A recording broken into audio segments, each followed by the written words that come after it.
tayo, harvest time na. Okay na. Ito na. Dito muna tayo mag-umpisa sa pinakamaliit. Dito tayo. Dito. Pengi po ng bunga. Ito po. Ito po. Ayan po siya kalaki. Sa kamay ko. Yan.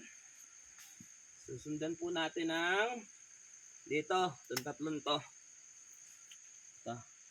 Para mababali na yung baging nito sa bigat. Ito ang pinakamalaki sa lahat. Pengi po ng bunga. Huwag po sana kayo magsawa sa pagbubunga. Ito po. Laki po niyan. Ito na po yung makalaki. Ito po sumunod.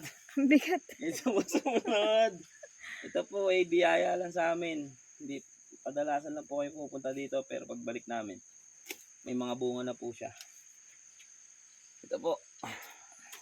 Ito po yung sinasabi pag may tiyaga, may upong nilaga. Hingi po ulit ng bunga. Huwag po sana magsawa.